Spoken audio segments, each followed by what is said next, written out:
Hey, good morning, good morning, good morning. It's Tom Bickett. It's Friday, August 1st. Welcome to August, everyone. A big update. The other day, the Fed did not change the federal funds rate. They're not meeting again until September. And if you had watched my video, then you'll have remembered that I said there's kind of four big data points that are going to hit between now and the next time the Fed meets to discuss what their next Fed policy rate is going to potentially be. Right, I said there's two jobs coming in and there's two major inflation reports coming in. So they're going to have a lot of key data to take a look at. Today's job number is the first of those four, and it missed in a big way, right? There were 73,000 jobs added in July. That estimate was going to be closer to 100,000. But the big thing that missed, or I should say is revised, is that for the last 2 months, June and May combined, there was 258,000 less jobs created than what was previously advertised. And that's a big deal. That's a lot of jobs that were counted in the system that are no longer in there. And a lot of people are already saying too late, pal, right? Jerome too late, pal, I think was said on Truth Social today by Trump, is that the Fed, a lot of people think that the Fed is moving too slowly with their monetary policy to impact the future of our economics. Anyways, whether they're going to change it or not change it, this is a big number. I kind of want to show what's happening in the market with regards to interest rates on today.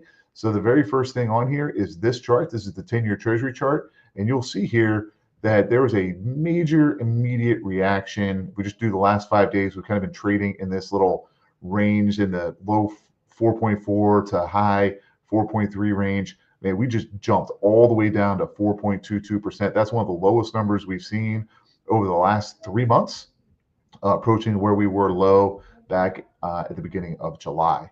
If we look at the mortgages, this is the last 3 months of mortgage prices. So what we're looking at there is when this line is going up, mortgage interest rates are doing better. And again, if we look over the last 3 months, we're getting pretty close to some of the best levels in interest rates that we've seen over the last 3 months.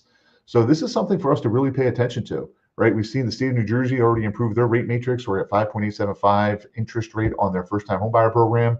We're starting to see interest rates move across the board on all product mixes, whether it's conventional, FHA, what have you. I've never been a proponent of timing the market, but if you're sitting on the sidelines thinking about a home purchase, like don't let the cost of waiting keep you from making a great buying decision. The reality is that the market is going to move fast. And when interest rates decide to move substantially lower, and we could be entering into that phase, I think it's going to bring more buyers off the sidelines, and I think it's going to press up the prices that people are willing to pay for homes.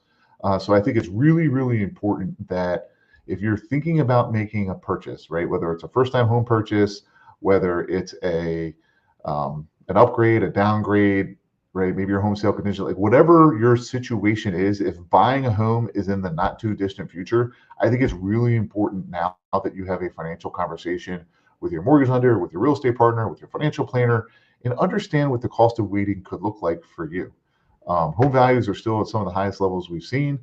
I think that number is only going to continue to go up in spite of maybe not a super soft landing. Maybe we get a little bit of a recession. I just think that there's enough.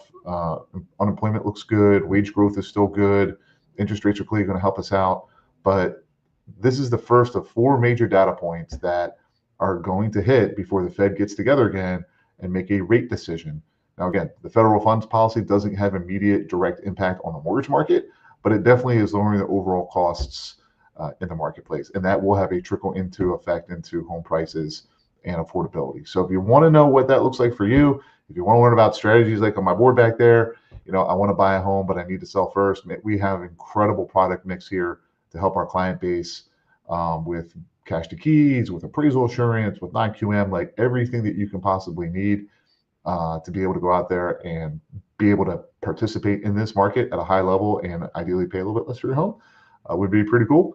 But again, jobs numbers in, it's impacting the market, and let's stay connected on this topic, and we'll continue to look at these data points as they become available over the next 2 months that will lead us into the next Fed decision. Anyways, have a great weekend.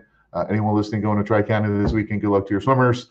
Should be great weather, and I'll talk to y'all soon. Thanks.